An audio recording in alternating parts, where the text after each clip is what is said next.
সাথে নিয়ে নিয়েছি ডিনার, গাড়িতে যেতে যেতেই খেতে হবে। আর আছে তার সাথে ডেজার্ট। 12 ঘন্টার লম্বা জার্নি, তাই নাইট ড্রাইভ শুরু করেছি আমরা। Our long drive at night from Kolkata to towards Uttarbanga. Suitcase গোছানো হয়ে গেছে, এখানে গুছিয়ে রাখা হয়েছে খাবার, তার সাথে আরও কিছু জিনিস। আমাদের বাকি জিনিসপত্র এখানে যা পড়ে আছে এগুলো ঘর একদম এদিক ওদিক। এবার আমাদের বেরোনো, জার্নিটা রাত্রিরেই হবে। রিক অলরেডি ডিনার করে নিচ্ছে। নতুন ডেস্টিনেশন, তো কিছু জানাবো আপনাদের সঙ্গে। সব কিছু গুছিয়ে নিয়ে উঠে পড়েছি আমরা গাড়িতে। শুরু করতে হবে আমাদের জার্নি। জিপিএসে কিলোমিটার হচ্ছে 600, সময় লাগবে প্রায় 12 ঘন্টা। Hey, good evening friends, welcome back to my channel. আশা করি সবাই ভালো আছেন। In 500 meters, keep right to take the flyover.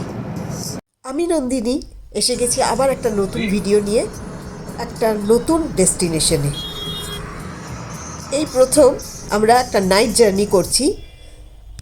সারা রাত জেগে থাকতে হবে আর সামনের দিকে তাকিয়ে থাকতে হবে। গুগল বাবা সাজেস্ট করেছে বিরাটি হয়ে কল্যাণী এক্সপ্রেসওয়ে ধরতে। আমরাও সেইভাবে এগোচ্ছি, কিন্তু রাস্তায় খুব জ্যাম আছে। এক্সপ্রেসওয়ে ধরতে গিয়ে শর্টকাটে এমন একটা রাস্তায় ঢুকিয়ে দিল যে যথারীতি আমরা আটকে গেলাম। জিজ্ঞেস করতে হবে, দাদা ওই ফুটে যাওয়ার উপায় কি?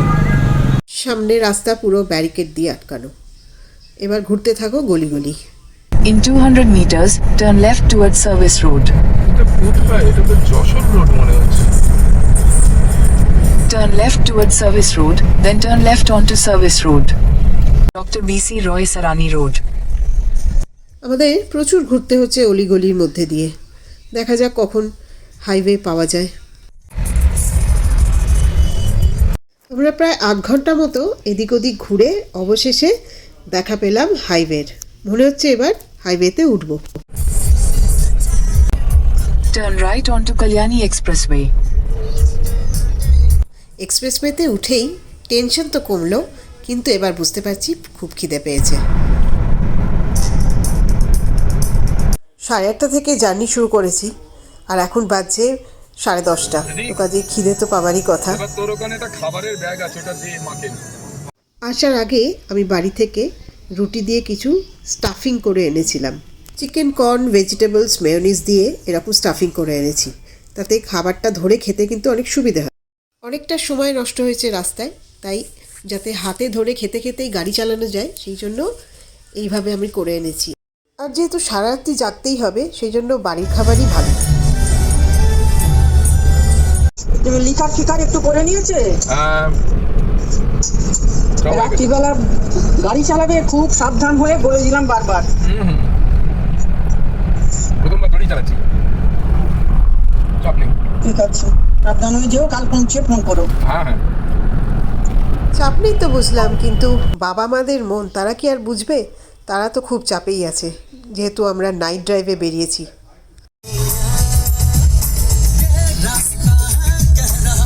ঘড়িতে সময় এখন 11:15। আমরা ফার্স্ট টোল ক্রস করছি। তো এই টোলটা কিন্তু খোলাই নেই দেখছি।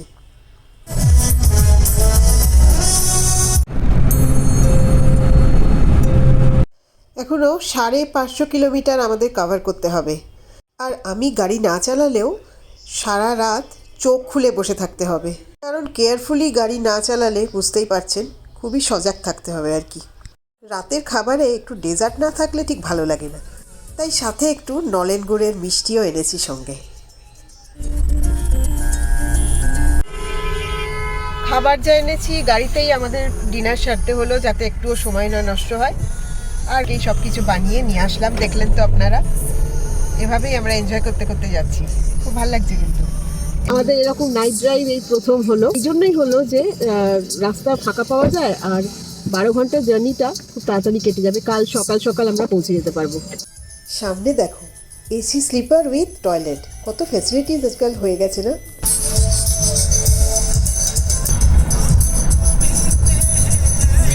আপাতত আমরা কৃষ্ণনগরের দিকে যাচ্ছি। সামনে ভলভো গুলো যাচ্ছে, হাইওয়েতে আমরা একা না, অনেক বাস যাচ্ছে শিলিগুড়ির জন্য। আমরা যাচ্ছি ডুয়ার্সের দিকে। আমরা বোধহয় শিলিগুড়ি টাচ করবো না, শিলিগুড়িতে আমাদের টাচ করতে হবে না, তার আগে আমরা অন্য দিক দিয়ে যাবো আর কি। রাস্তা দারুণ, জাস্ট বলতে পারা যায় মাখনের মতো।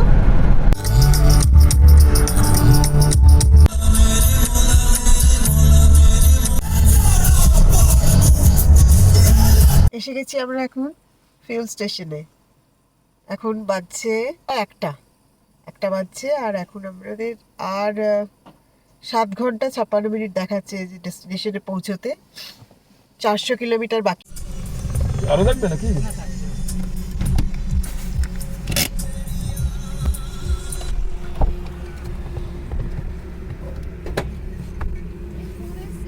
ফুল করে দাও। ফিউল স্টেশনে এসে এখানে একটু ব্রেকও নিয়ে নেবো, একটু পি ব্রেকও বলতে পারেন, সব কিছুই হয়ে যাবে। চারদিকটা খুব ফাঁকা, খুব সুন্দর লাগছে কিন্তু। আর ঘুম কিন্তু নেই, ঘুম আমার পাইনি, জেগে বসে থাকতে হবে বলে এগিয়ে যাচ্ছি আর গান শুনতে শুনতে ভালোই লাগছে। তবে রাস্তায় আমরা ভেবেছিলাম রাত্রে আসবো, অনেকটা ফাঁকা থাকবে, রাস্তায় অনেকটা কভার করা যাবে, কিন্তু মাঝে মাঝে আমাদের স্পিডটাকে ব্রেক করতে হচ্ছে এই জন্যই যে রাস্তায় কিন্তু কুয়াশা আছে খুব। হঠাৎ করে কুয়াশার এরকম মেঘের মতো হালকা হালকা চলে আসছে গাড়ির সামনে, একদম পুরো রাস্তাটাকে সাদা হয়ে যাচ্ছে। তো সেই সময়টা একটুখানি আমাদের থেমে যেতে হচ্ছে, আসতে যেতে হচ্ছে আর কি। ভালোই লাগছে এটা, বেশ অনেক দিন পর এই একটা এক্সপিরিয়েন্স। সামনে এনাকে দেখো, কি খুশি সে বেরিয়ে।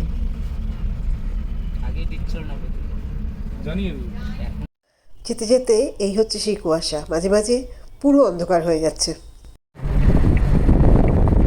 কটা বাজছে এখন? এখন বাজছে 6টা। এরকম অবস্থা, সাইড দিয়ে ট্রেন যাচ্ছে, আওয়াজ পাওয়া যাচ্ছে। আর এই হচ্ছে সামনেটা, হালকা করে ভোরের আলো আসছে, ট্রেনের আওয়াজ পাওয়া যাচ্ছে এখান থেকে। এত কুয়াশা যে কিছুই দেখা যাচ্ছে না, তবে ভোরের আলোটা একটু বোঝা যাচ্ছে।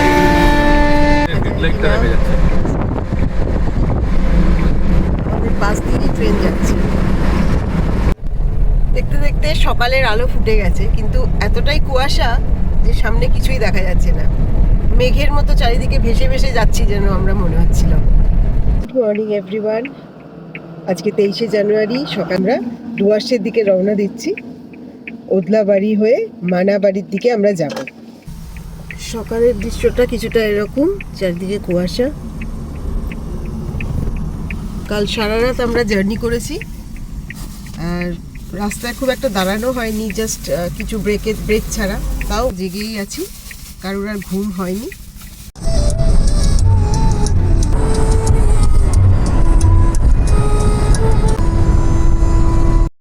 চায়ের বাগান শুরু হয়ে গেছে, আর সূর্যি মামার দেখা পেয়েছি।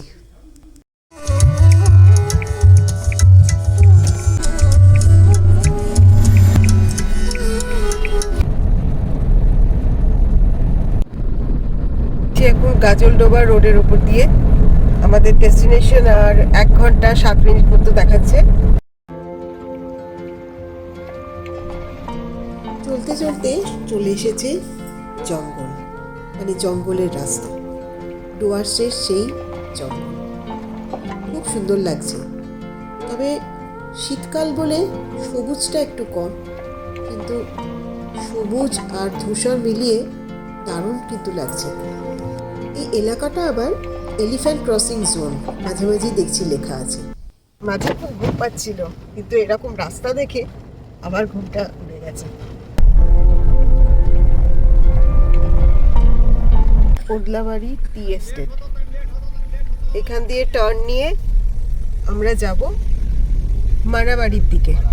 Continue on Udalabari Road for 4 kilometers. মোটামুটি 15 মিনিটের মধ্যে পৌঁছে যাব, আর কিছুক্ষণের মধ্যেই আমরা মানাবাড়িতে ঢুকবো। আমরা একেবারে কাছাকাছি এসে গেছি। এই হচ্ছে একটু ন্যারো রোড, আর এরকম অফ রোডিং করতে করতেই আমরা যাচ্ছি। এদিকে সব গার্ডেন।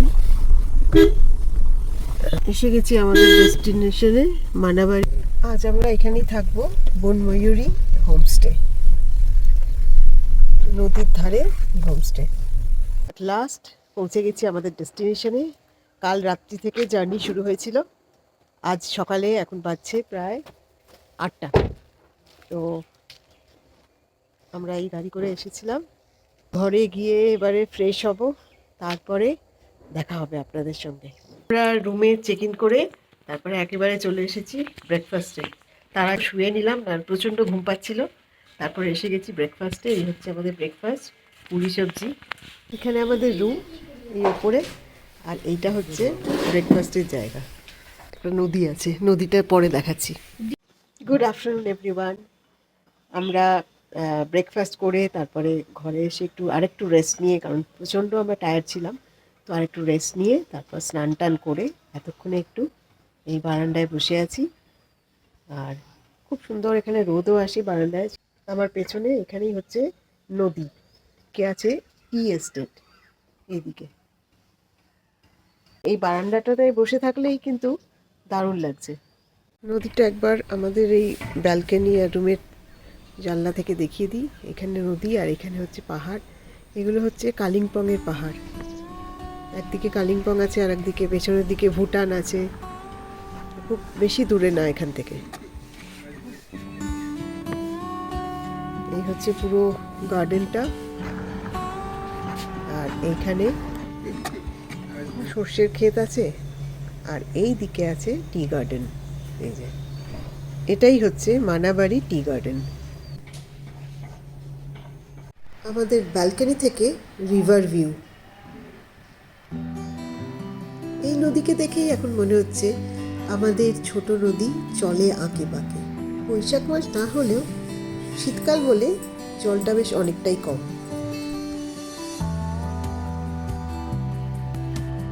সিঁড়ি দিয়ে নিচে নেমেই যে জায়গাটা দেখতে পাওয়া যাচ্ছে, এটাই হচ্ছে খাবারের জায়গা। লাঞ্চ টাইম, এখন 2টো বেজে গেছে।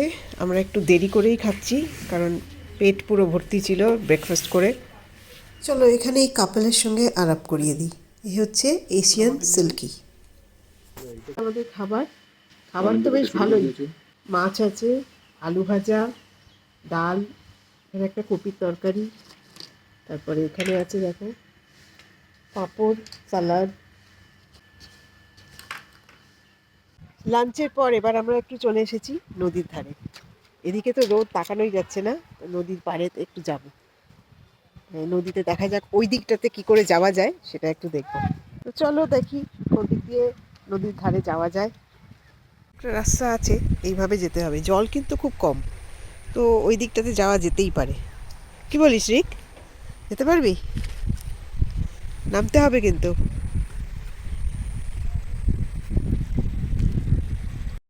রিক নেমেছে, ও আবার বুঝতেই পারছো কতটা জল, পাটা একটু ভিজবে।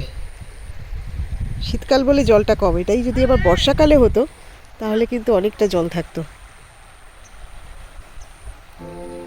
বর্ষাকালে এখানটা খুব সুন্দর লাগে, এখন একটু রুক্ষ। আর এই দিকের পাহাড়গুলো আছে, কিছু পাহাড় জঙ্গলের দিকে যাচ্ছে, আর কিছু পাহাড় পেছনের দিকে হচ্ছে কালিম্পং, দার্জিলিং এইগুলোতে আছে।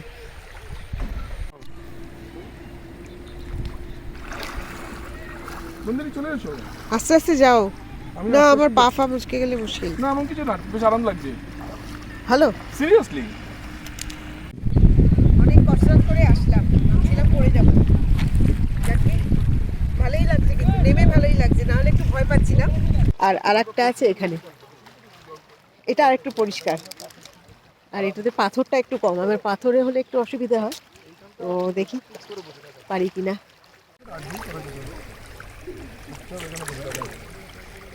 দুটোর সময় একটু ইয়ে আছে, শ্যাওলা আছে একটু। সেটা ওই যে ওখানে ঘাটাঘাটি করছে না, সব পাথরের উপরে শ্যাওলাগুলো জমে আছে সেগুলো।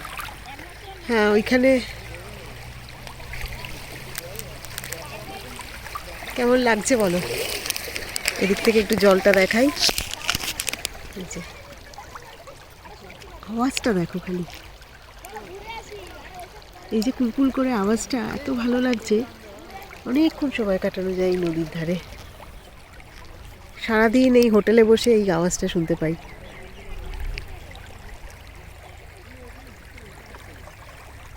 এই হচ্ছে ঘিস নদী, যেটা মানাবাড়ি, ডুয়ার্সের মানাবাড়ি টি এস্টেটের কাছে। এখানে এই নদীর ধারেই আমরা এই হোমস্টেটাতে আছি। এইখানে এই যে ইয়েলো কালারের এই হোমস্টেতে।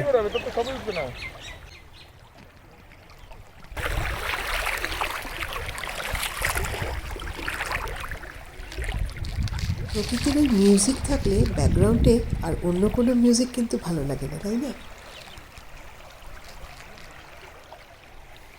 এই নদীর ধারে এইভাবেই আমরা একটুখানি, এটা হচ্ছে আপনাদের জন্য, তো এইভাবেই আমরা একটু এখানে ঘুরে টুরে বেরিয়ে তারপরে হোটেলে ফিরে যাব। এবার বিকেল হয়ে আসছে, ভিজিবিলিটি কমে যাবে, আর তো কিছু দেখানোর নেই। কাল থেকে আমরা জার্নি শুরু করেছিলাম, আজকে এইগুলো সব হলো, খাওয়া দাওয়া হলো, এবার আমরা নদীর ধারে ঘুরে ভিডিওটা এখানেই শেষ করছি। সো বন্ধুরা, আজকের মতো ভিডিওটা এখানেই শেষ করি, দেখা হবে আবার কালকে। আর ভিডিওটা ভালো লাগলে একটু লাইক, শেয়ার, কমেন্ট করে দেবেন। দেখো আমিও আমার তো একবারই গিয়ে লাগবে ভাই। দেখা হচ্ছে কালকের আর একটা নতুন ভিডিও নিয়ে। টিল দেন, চল